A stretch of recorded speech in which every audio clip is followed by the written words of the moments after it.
Texto para las jornadas del 16 de diciembre sobre los derechos humanos.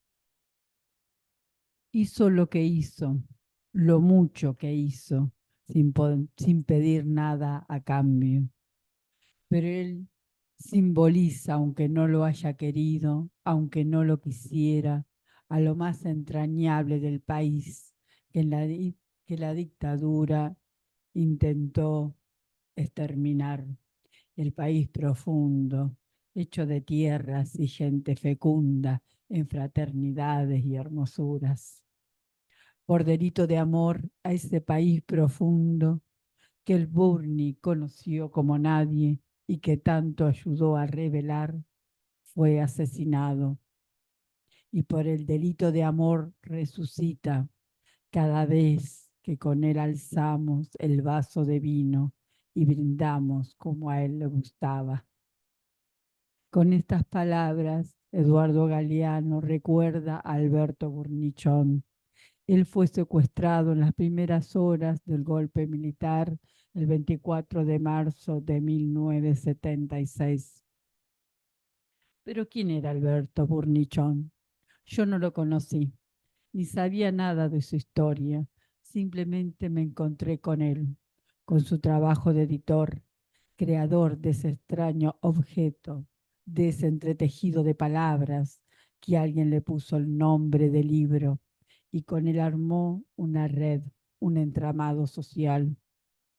Y comencé a pensar de a poco y después con más fuerza, con más consistencia, que en la trama de esa historia hablaban más de 30.000 personas. Y fue y es tan importante lo que tenían que decir que a los actos más aberrantes cometidos por la dictadura se sumó uno más, la hoguera, para destruir a través del fuego el cuerpo de los libros.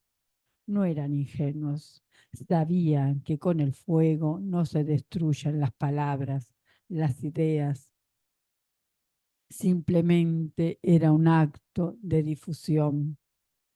Todo aquel que quisiera conservar la vida tenía prohibido leer esas palabras, compartirlas, guardarlas. Pero ¿quién era Alberto? Fue un editor radicado en la provincia de Córdoba que publicó obras de Daniel Moyano, Juan C. Hellman, Juan José Hernández, Manuel Castilla, Jacobo Regen, e incluyó en sus ediciones ilustraciones de Carlos Alonso, Roberto Fontana Rosa y Emer, Hermenegildo Sabat, entre otros. Su carácter itinerante a bordo de su fiel citroneta fue de mucha importancia para escuchar las voces, para ver las imágenes, para conocer la importancia de autores del interior del país. En la noche del 24 de marzo de 1976, militares invadieron su casa de Villa Rivera Indarte. Él estaba con su esposa, María Esther Salemne, algunos de sus hijos, su nuera y dos nietos. Un grupo militar tomó para asalto su casa y secuestraron a la familia. Alberto, junto con su hijo menor, fueron separados del grupo familiar y llevados al campo de la Ribera. María, junto con sus dos hijas, su nuera y dos nietos, fueron llevados encapuchados y luego tirados en un campo cercano. Su hijo apareció semidesnudo luego de pasar por el centro clandestino de detención La Perla, en una ruta cercana a Carlos Paz. Un día más tarde, el cuerpo sin vida de Alberto Burnichón apareció con 7 impactos de bala en su garganta en un aljibe de Mendiolaza. ¿Por qué matar a un editor? Quizás porque Burnichón fue como una de las piezas de ese terrible invento de Gutenberg. Varios siglos atrás, el creador de la imprenta, haciendo referencia al poder de su invención, decía que había formado un ejército de 26 soldados de plomo capaces de conquistar el mundo. El sentido y el alcance de esta frase fue entendido por todas las dictaduras del mundo que intentaron arrasar con la ideología disidente. Si se lo destruía a él, a Alberto, se destruía la imprenta, la trama simbólica que se armaba cada vez que él conectaba a un escritor, a un artista con un lector.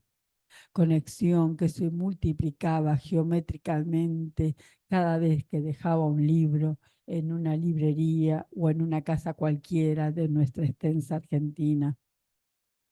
Esa trama simbólica no era un material cualquiera, era un material compuesto de poesía y de saberes y muchos conocimientos que revelaban los abusos y los actos del poder para someter a los pueblos a sus designios fatales. La mayoría de los libros prohibidos, secuestrados, quemados, eran y son esenciales para poder sostener la teoría y la práctica del psicoanálisis. Destruir la trama simbólica es destruir la memoria, es destruir un tejido social, la capacidad de poder pensar en el otro, ya sea para construir y sostener lazos solidarios o para distinguir quiénes son aquellos que con actos aberrantes destruyen la vida de los que lucharon y luchan por los derechos humanos.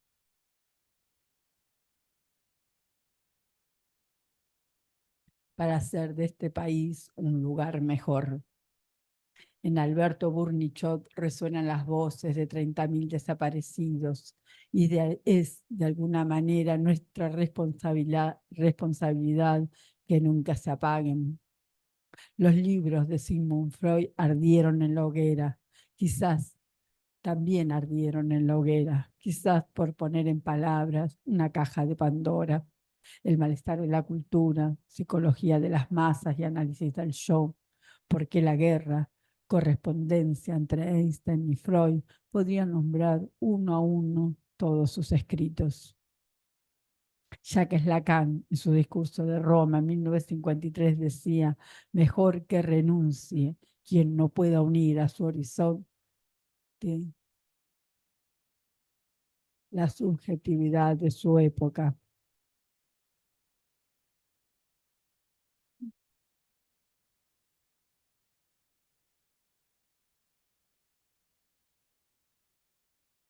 Fue en ese momento donde él mismo decidió fechar como el inicio de su enseñanza, cuando hacía de la función y el campo de la palabra y del lenguaje un eje central para retomar al psicoanálisis freudiano y restaurarlo vivo de su práctica.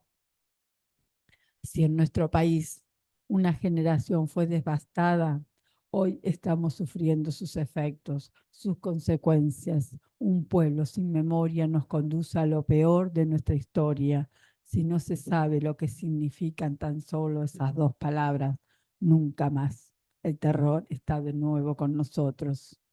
Por lo tanto, creo que hoy más que nunca necesitamos del cuerpo teórico del psicoanálisis para poder pensar los estragos que esto provoca en cada uno de nosotros y en la sociedad en su conjunto.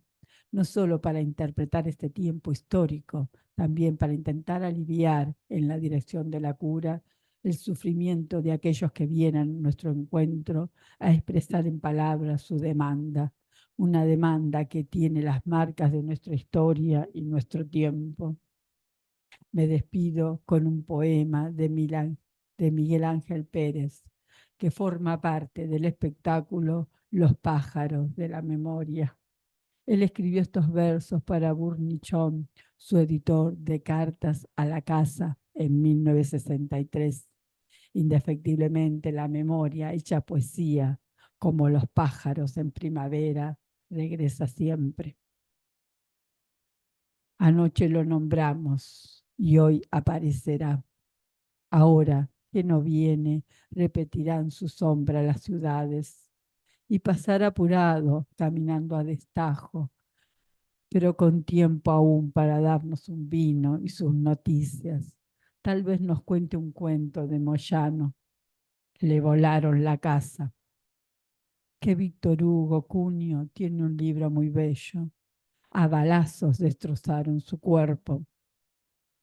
Que Spilimbergo volverá en el otoño. Lo tiraron a un pozo. Que dictó una plaqueta con su muerte y que su mujer lo arropó con las flores que le regalaba avergonzado. Anoche lo nombramos y hoy volverá este Alberto, ahora desde un pozo con su barro injuriado y un hermoso poema sobre sus ojos claros.